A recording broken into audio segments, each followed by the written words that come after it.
Hello friends. So today's video we are going to discuss about book back one works on lesson number 1 electrostatics, right? I think we have hardly 15 questions, right? அதுக்கான solutions எப்படி வருதுங்கிறத நம்ம இன்றைக்கி பார்க்க போகிறோம், right தானா? சரி வாங்க முதல்ல கொஸ்டின் நம்பர் 1 போவோம். இப்போ இந்த கொஸ்டினில் ஒரு டயக்ராம் கொடுத்துருக்காங்க. 2 டிஃப்ரெண்ட் சார்ஜஸ், ஒன்று மைனஸ் க்யூனா இன்னொன்று ப்ளஸ் க்யூ. இதனுடைய சென்டரில் மிட் பாயிண்டில் கரெக்டாக we have placed another charge plus q. இப்போ இந்த லைன் எப்படி எடுத்துக்கலாம்? இதை a1 a2ன்னு சொல்கிறாங்க. இந்த பெர்பெண்டிகுலர் பைசெக்டாரை இதை b1 b2ன்னு சொல்கிறாங்க. இப்போ கொஸ்டின் என்னென்னா, எந்த டைரெக்ஷனில் இங்கே நீங்கள் மூவ் பண்ணிங்கன்னா ரைட் அந்த சார்ஜஸ், அதாவது இந்த ப்ளஸ் க்யூங்கிற சென்டரில் வைக்கிற சார்ஜ் ஸ்டேபிளாக இருக்குன்னு சொல்கிறாங்க, கேட்டிருக்காங்க. ஸோ ஆப்ஷனில் நீங்கள் பார்த்தீங்கன்னா, இப்போ இதில் நீங்கள் என்ன கவனிங்களேன், இப்போ இதை இங்கே கொண்டு வந்துட்டேன். இப்போ இந்த ரெண்டு சார்ஜுக்குமான டிஸ்டன்ஸ் பாருங்கள், ஈக்குவலாக தான் இருக்கும், ஈக்குவல் டிஸ்டன்ஸ். ஆனால் அதே இது இந்த A1 பக்கமாக இந்த சார்ஜை நீங்கள் திருப்பினீங்கன்னா, இப்போ இங்கே கொண்டு வந்துட்டீங்கன்னு வைங்க, இந்த ரெண்டு டிஸ்டன்ஸும் ஒன்றும் கிடையாது. அப்போ பேஸ்ட் ஆன் டிஸ்டன்ஸ் நீங்கள் கண்ணை மூடிட்டு கன்க்ளூட் பண்ணிடலாம், when you are going to move on the line B1 to B2, the charges will be stable, right? That is plus Q will be stable. அந்த ஆப்ஷன் வந்து பியில் இருக்குது. சரியா? அரேஞ்ச் பண்ணிக்காங்க, பேஸ்ட் ஆன் டிஸ்டன்ஸ் அதை justify பண்ணிடுங்க, இவ்வளோ தான். அடுத்த கொஸ்டின் நம்பர் 2 பாருங்கள். எந்த சார்ஜ் கான்ஃபிகரேஷனுக்கு யூனிஃபார்ம் ஃபீல்டு கிடைக்கும்னு சொல்கிறாங்க. பொதுவாக uniform field has to be represented by parallel lines with equal spaced. இப்படி தான் எலக்ட்ரிக் ஃபீல்டை யூனிஃபார்ம் ஃபீல்டை நம்ம ரெப்ரசன்ட் பண்ணுவோம். இப்போ ஒரு பிளெயின் ஷீட் இருந்தால் அந்த பிளெயின் ஷீட்லேருந்து உருவாகிற ஃபீல்டு இந்த மாதிரி இருக்கும். இப்போ இதே இது ஒரு பாயிண்ட் சார்ஜ்னு வைங்களேன், இது எல்லா பக்கமும் வரும், இப்படி லைன்ஸை க்ரியேட் பண்ணியிருக்கோம். அப்போ ஒரு ஷெல்லை இப்படி ஸ்பெரிக்கல் இதாக தான் அது ஃபார்ம் ஆகும். அங்கே யூனிஃபார்ம் ஃபீல்டு இல்லை. அப்போ இதில் நீங்கள் கொடுத்துருக்கிறது அடிப்படையில் எது யூனிஃபார்ம் ஃபீல்டுன்னு கேட்டிங்கன்னா option C, uniformly charged infinite plain sheet, that will creates uniform field. ஓகேயா? கொஸ்டின் நம்பர் 2 சால்வ் பண்ணிட்டேன். தேர்ட் ஒன் பாருங்கள். இதில் வந்து ஒரு டயக்ராம் கொடுத்துருக்காங்க. கொடுத்துட்டு அந்த டயக்ராமை பேஸ் பண்ணி அதனுடைய சார்ஜ் ரேஷியோ கேட்காங்க. இது வந்து இந்த ப்ராப்பர்ட்டிஸ் ஆஃப் லைன்ஸில் ஒரு பாயிண்ட்டாக இருக்குது. பொதுவாக ஒரு சார்ஜிலேருந்து வர்ற நம்பர் ஆஃப் லைன்ஸ் அதனுடைய மேக்னிடியூடை டிபெண்ட் பண்ணியிருக்கும். n is proportional to q. அப்போ நீங்கள் என்ன பண்ணுங்கள், Q1 இருக்கக்கூடிய நம்பர் ஆஃப் லைன்ஸ் எல்லாம் என்னங்க, கிட்டத்தட்ட 11 லைன்ஸ் இருக்குது. அதே மாதிரி Q2 இருக்கிற நம்பர் ஆஃப் லைன்ஸ் என்னங்க, அரௌண்ட் 25 லைன்ஸ் இருக்குது. இப்போ இவங்க கேட்குறது, நான் n தான் கண்டுபிடிச்சிருக்கேன், ஆக்சுவலாக n1 n2 கண்டுபிடிச்சிருக்கேன். இப்போ இதை அப்படியே க்யூவோட ரிலேட் பண்ணிப்பேன். அப்போ இங்கே என்ன போடலாம், ஆன்சர் 11/25 போடலாம், because number of lines is proportional to Q. அடுத்து வந்துடுங்க ஃபோர்த் ஒன் பார்த்தீங்கன்னா ஒரு டைபோல். இது டைரக்ட் ஃபார்முலா. இது என்ன கேட்டிருக்காங்கன்னா டார்க்கு கேட்டிருக்காங்க. ஃபார்முலா வந்து PE sin θன்னு வரணும். இதில் Pன்னு சொல்லக்கூடியது மொமெண்ட். இது ஃபார்முலாவை எப்படி எழுதலாம், சார்ஜ் இன்டு தேர் டிஸ்டன்ஸ். அப்போ இதை எப்படி மாற்றிக்கிறேன், Q into 2L into E into sin θ, right. இப்போ இதில் அவங்க கேட்குறது என்னன்னு பாருங்கள்.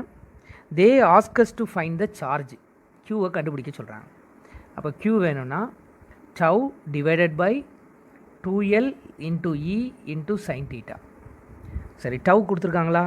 எஸ், 8 டிவைடட் பை ரெண்டுக்குமான டைபோல் லென்த்து கொடுத்துருக்காங்க. Now listen carefully. யூஸ்வலாக அவங்க டைபோல் லென்த்துன்னு இதில் மீன் பண்ணுறது வந்து 2L. சரியா? அது 1 சென்டிமீட்டர்னு இருக்காங்க. மீட்ரு மாற்றிங்கன்னா 10⁻². பெரும்பாலான ஆட்கள் நீங்கள் என்ன தப்பு பண்ணுவீங்க அப்படின்னா, இந்த 2வையும் இதில் சேர்த்துப்பீங்க. அந்த டைபோல் லென்த்தை வெறும் Lக்கு பதிலாக சப்ஸ்டியூட் பண்ணிடுவீங்க. அப்படி பண்ணிங்கன்னா அவுட்டு, இந்த கொஸ்டின் தப்பாயிடும். ஸோ இன்ஸ்டெட் ஆஃப் 2L நீங்கள் அந்த 10 சென்டிமீட்டருங்கிற வேல்யூவை போடுங்க. அப்புறம் E பார்த்தீங்கன்னா 2 × 10⁻5, ரைட். அதுக்கப்புறம் உங்களுக்கு சைன் ஆஃப் ஆங்கிள் எவ்வளோ கொடுத்துருக்காங்க, 30. sin 30னா தட் இஸ் 1/2. அவ்வளோதான். இந்த 2 கேன்சல் பண்ணிடுங்க, 8. இது இங்கே போனீங்கன்னா உங்களுக்கு +3 ஆகும், மேலே போகும்போது -3. இப்போ இதை எப்படி சொல்லிடலாம், 8 மில்லிகூலும்னு சொல்லிடலாம். அதான் ஆன்சர். ஆப்ஷன் எத்தனாவது, பி ஆப்ஷன். ஃபோர்த் ஒன் செஞ்சுட்டேன். இப்போ அடுத்து ஃபிஃப்த் ஒன். ஆமாம், இதுவும் கவனமாக பாருங்கள். 4 Gaussian surfaces they would have given. இதை நம்ம இப்போ என்ன சொல்கிறாங்கன்னா, இதனுடைய அந்த காசியன் சர்ஃபேஸில் உள்ள ஃப்ளக்ஸ்னால் பை, இதை இப்போ நம்ம அரேஞ்ச் பண்ணணும். சரி, ஃப்ளக்ஸ் எதை டிபெண்ட் பண்ணுது, based on Gauss law flux depends on charge. இன்னும் கரெக்டாக சொல்லணும்னா அதை சார்ஜஸ் என்க்ளோஸ்டுன்னு சொல்லணும். Flux depends on enclosed charge. இதை நீங்கள் பாருங்கள். இப்போ சார்ஜை மட்டும் பிடிச்சி முதல்ல எழுதுகிறேன். சரியா? நான் முதல்ல ஏலேருந்து வரேன். இப்போ ஏன்னா அதில் டோட்டல் சார்ஜ் வந்துடணும். எல்லாத்தையும் ஆட் பண்ணுங்கள். அப்போ எல்லாத்தையும் ஆட் பண்ணிட்டீங்கன்னா எப்படி வருது? ஒரு 2Q, ஒரு ப்ளஸ் Q, ஒரு மைனஸ் Q. மொத்தத்தில் 3 சார்ஜ் இருக்குது. 3ஐயும் போட்டேன். அப்போ ஃபைனலாக 2Q வந்துட்டு ஏல. ரைட்டா? அடுத்து வரேன் பி. பியில் பார்த்தீங்கன்னா இப்போ அதுக்குள்ளே உங்களுக்கு என்ன கவர் ஆகுதுன்னா ஒரு 2Qவும் மைனஸ் Qவும் கவர் ஆகுது. அப்போ இப்போ இதனுடைய டோட்டல் சார்ஜ் பார்த்தீங்கன்னா Q. தேர்ட் ஆப்ஷன் வாங்க. தேர்ட் சர்ஃபேஸ், சிங்கிற சர்ஃபேஸ்க்குள்ளே வாங்க. சிங்கிற சர்ஃபேஸில் ஒரு ப்ளஸ் Qவும் ஒரு மைனஸ் Qவும் இருக்குது. அப்போ 0. Fourth one. ரைட்? இப்போ ஃபோர்த் ஒன்னா டி, டீன். இப்போ டியில் பார்த்தீங்கன்னா ஒரே ஒரு சார்ஜ் தான், மைனஸ் Q. அப்போ நெட் வேல்யூ மைனஸ் Q. இப்போ அரேஞ்ச் பண்ணிடுங்க. அவ்வளோதான். அப்போ எப்படி வரணும்? டிசிபிஏன்னு வரணும். Option A. ஏன்னா இப்படி தானே போகணும். அசெண்டிங் ஆர்டரில் கேட்டிருக்கான்னு நினைக்கிறேன். Yes, increasing order. அப்போது இதுலேருந்து பாருங்கள் -0 +, அப்புறம் 2 1 2 இப்படி வந்துட்டு. அப்போ ஆன்சர் வந்து ஏ ஆப்ஷன் எடுத்துக்காங்க. டிசிபிஏ. A is greater. ஏன்னா அதுக்கு தானே மேக்ஸிமம் சார்ஜ் இருக்குது 2Q. அதனால் இப்போ ஓகேயா? Option A. சரி, இப்போ வருவோம் கொஸ்டின் நம்பர் 6க்கு வந்துடலாம். கொஸ்டின் நம்பர் 6 சால்வ் பண்ணுங்கள். இதில் வந்து total electric flux for the following close surface which is kept inside வாட்டர்னு சொல்லியிருக்காங்க.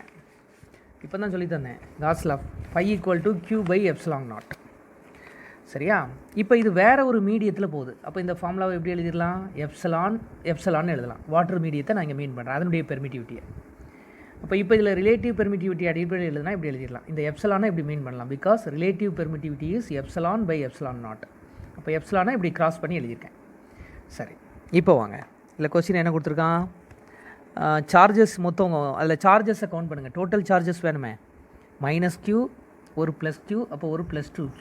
அப்போ டோட்டல் சார்ஜ்னு பார்த்தீங்கன்னா இது கேன்சல் ஆகிட்டுனா 2Q தான். அப்போ இங்கே 2Q போட்டுருவோம் by ε0. Relative permittivity of water கொடுத்துருக்காங்களா? இல்லை. பட் நமக்கு தெரியும் relative permittivity of water is 80. அப்போ இப்போ போடுங்க. இந்த 2 வச்சு அடிச்சிட்டிங்கன்னா Q/40ε0ன்னு வரும். Option B. சரியா? அப்போ இதில் உங்களுக்கு மறைமுகமாக நாங்கள் சொல்லக்கூடிய விஷயம் relative permittivity of water, that is 80. 6 முடிஞ்சுதா? அடுத்தது 7. 7th ஒன் பாருங்கள். இதில் என்ன கொடுத்துருக்காங்க? ரெண்டு சார்ஜ் பால்ஸ். அதனுடைய சார்ஜ் ஒன்று Q1, இன்னொன்று Q2. டி டிஸ்டன்ஸ் விலகி இருக்கு. ஆர் டிஸ்டன்ஸ் விலகி இருக்கு. இப்போ இதை என்ன பண்ணுறானுங்க? ரெண்டையும் ஒன்றாக்கி திரும்ப பிரித்து வச்சுருந்தான். அப்போ சார்ஜஸ் என்ன ஆகும்னு கேட்குறான். இப்போ இங்கே பாருங்கள், இந்த ரெண்டையும் ஒன்றாக்குங்க. What about the total charge? Q1 + Q2. ஏன்னா நமக்கு தெரியும் அடிட்டிவ் நேச்சரில் அல்ஜிப்ரிக் சம் பண்ணணும். ரெண்டையும் சம் பண்ணிட்டேன். இப்போ இதை பிரிச்சிட்டிங்கன்னா இப்போ இந்த new charge will be Q1 + Q2/2. இப்போ ரெண்டுலேயும் உள்ள சார்ஜ் இப்படி ஈக்குவலாக இருக்கிறது பாதியாக பிரிஞ்சிடும். இதான் ஐடியா. அப்போ இப்போ நம்ம இங்கே நமக்கு என்ன கேட்குறான்னா ஃபோர்ஸ் கேட்குறான். அப்போ we know force is proportional to product of the charge. ரைட்டா? நீங்களாக எந்த நம்பர்னாலும் போடுங்க. ஆனால் ரெண்டுமே பாசிட்டிவ் நம்பர்ஸாக இருக்கணும். ஏன்னா தெளிவாக கொடுத்துருக்கான் சார்ஜினுடைய சைன் ரெண்டுமே ப்ளஸ்ஸு. நீங்களே ஒரு நம்பர் போட்டு பாருங்கள், உங்களுக்கு தெரியும். இது நியூ ஃபோர்ஸ்னால் இங்கே என்ன எழுதுவீங்க? Q1'Q1'ன்னு எழுதுவீங்க. கரெக்ட் தானா? அப்போ இப்போ இங்கே பாருங்கள், நான் வந்து Q1 வந்து 1, Q2 2ன்னு எடுத்துக்கிறேன். சரிதானா? அப்போ மொத்தத்தில் இங்கே மல்டிப்ளை பண்ணிட்டேன்னா 1 × 2, ரெண்டையும் சார்ஜை மட்டும்தான் நான் பார்க்குறேன். அப்போ 1 × 2னா 2. சரி, அடுத்து வருவோம். இப்போ இது ரெண்டையும் ஆட் பண்ணுவீங்க, 3 ஆயிரும். /2 போடுவீங்க, அப்போ 1.5 ஆயிரும். இப்போ இங்கே பாருங்க, 1.5 × 1.5 போங்க. 15 15s are 225. 2 டிஜிட் தள்ளி கொண்டு போயிருங்க. 2.25. அப்போ இதுலேருந்து என்ன தெரியுதுன்னா தெளிவாக F' is greater than Fன்னு தெரியுது. அப்போ ஆப்ஷன் நீங்கள் என்ன எடுக்கணும்னா மோர் தேன் பிஃபோருங்கிறது எடுக்கணும். Option C. இதான் இதுக்கு ஆன்சர். 7. அப்புறம் 8th ஒன் பாருங்கள். Rank of electrostatic potential. இங்கேயும் நீங்கள் என்ன பண்ணுங்கள், அந்த இதை நான் ஃபார்முலா கொடுத்துட்றேன். U = K Q1 Q2/R. இதான் ஃபார்முலா. அப்போ அந்த கொடுத்துருக்கிற 4 சார்ஜையும் நீங்கள் வந்து அரேஞ்ச் பண்ணிங்க அப்படின்னா இந்த ஃபார்முலா அடிப்படையில் இதை அரேஞ்ச் பண்ணிட்டீங்க அப்படின்னா ஆப்ஷன் ஏ வரும் உங்களுக்கு. 1 = 4, 2 will be greater than 4 and 3 will be greater than 2. இதான் ஆப்ஷன். இதான் நான் அதனுடைய ஜென்ரல் ஃபார்மேட் கொடுத்துட்டேன். அதை நீங்கள் சார்ஜினுடைய சைன், அதனுடைய டிஸ்டன்ஸ் எல்லாத்தையும் ஒர்க் அவுட் பண்ணி இதில் எழுதிக்காங்க. எழுதினீங்கன்னா வில் கெட் தி ஆன்சர். இப்போ ஃபார் எக்ஸாம்பிள் ஃபஸ்ட் ஒனுக்கு வந்து உங்களுக்கு எப்படி கிடச்சிருக்கலாம், -kq²/rன்னு கிடச்சிருக்கலாம். ரெண்டாவது ஒன்றுக்கு வந்து பார்த்திங்கன்னா u = -kq²/rன்னு கிடச்சிருக்கலாம். Third one first one, second ஒனில் ப்ளஸ் வந்திருக்கும். தேர்ட் ஒன்னை பொறுத்தவரையில் u = 2kq²/rன்னு வரும். ஃபோர்த் ஒன் பார்த்திங்கன்னா -kq²/rன்னு வரும்.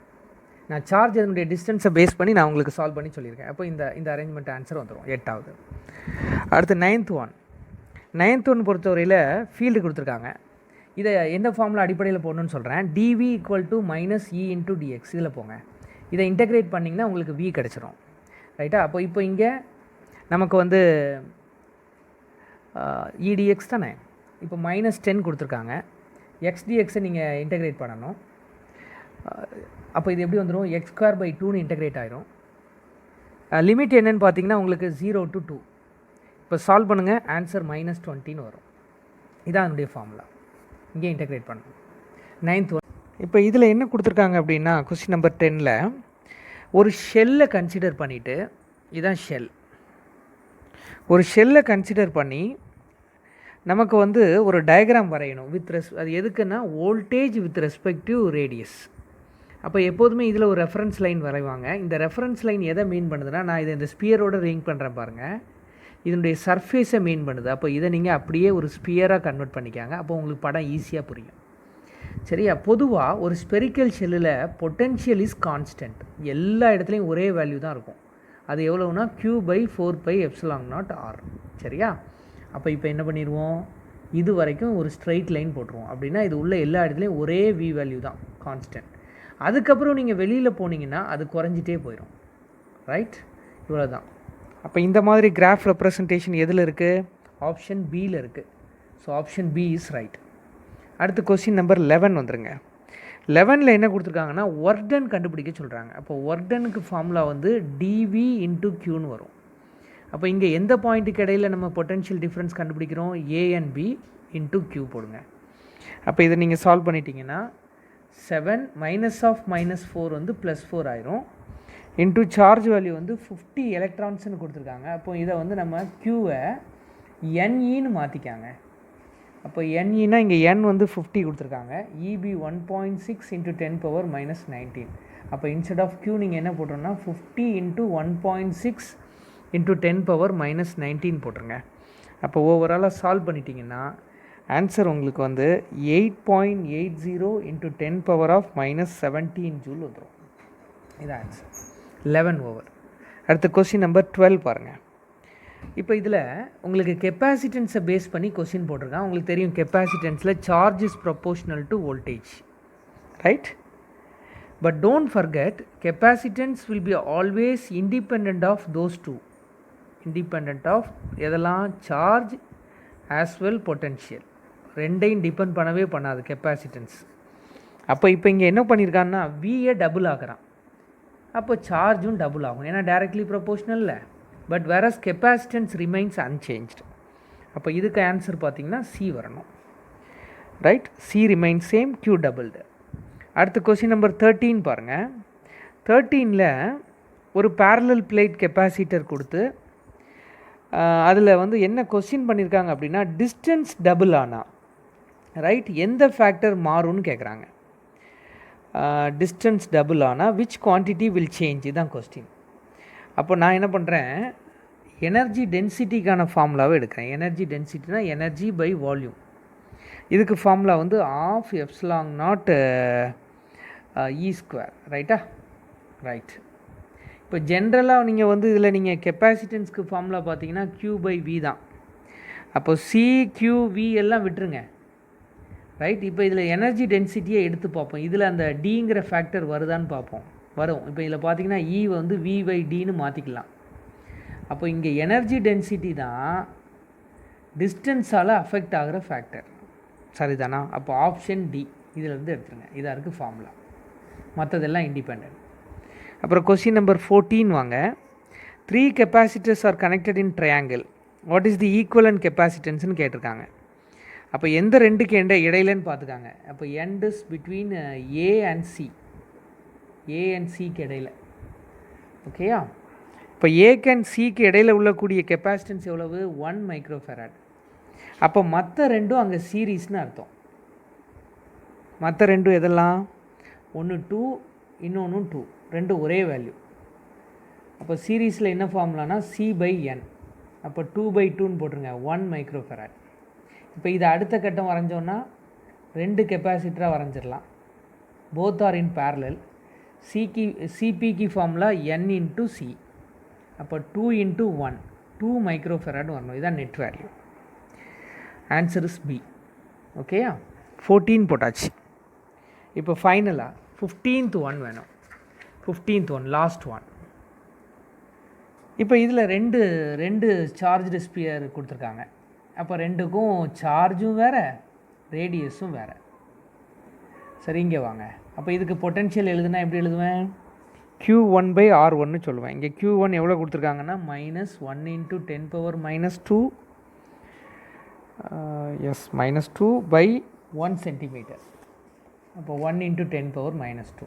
அதே மாதிரி இங்கே பொட்டென்ஷியல் போட்டோம் அப்படின்னா இங்கே வந்து 5 × 10⁻²/K வேணால் சேர்த்துக்காங்க, கான்ஸ்டன்ட் K பை R வந்து உங்களுக்கு இங்கே பார்த்தீங்கன்னா 3 சென்டிமீட்டர். சரி, இது வந்து வேறு வேறு பொட்டென்ஷியலில் இருக்கும். எப்போ இதை ஒயரை வச்சு இணைக்கிறீங்களோ தென் தேர் பொட்டென்ஷியல் பிகம்ஸ் ஈக்குவல். இது ரெண்டும் ஈக்குவலாக மாறிடும். அப்போ ஈக்குவலாக மாறணுன்னா இங்கே அவங்க கேட்குறது என்ன? பிக்கர் ஸ்பியர்னுடைய சார்ஜ் எப்படி மாறும்னு கேட்குறாங்க. அப்போ பிக்கர் ஸ்பியர்னால் எதுக்கு ரேடியஸ் அதிகமோ அது பிக்கர் ஸ்பியர். இந்த சார்ஜ் எப்படி மாறும்னு கேட்குறாங்க. அப்போ இங்கே ஆன்சர் என்ன வருது? இந்த 10 விட்டு அடிச்சிட்டோன்னா இங்கே 1 வருது. இப்போ இங்கே 1 வரணும்னா இந்த சார்ஜ் மேலே 5 3ன்னு எழுதுங்க, ரெண்டு பக்கமும் அடிச்சிருவீங்க, 1 வந்துடும். அப்போ ஈக்குவல் ஆயிரும். அப்போ இப்போ ஆன்சர் நீங்கள் வந்து ஃபைனல் சார்ஜ் ஆப்ஷன் ஏ எடுத்துக்காங்க. It has to become 3 × 10⁻². அப்போ தான் பொட்டென்ஷியல் சேமாக இருக்குதுன்னு அர்த்தம். ஓகேயா? ரைட். Thank you very much.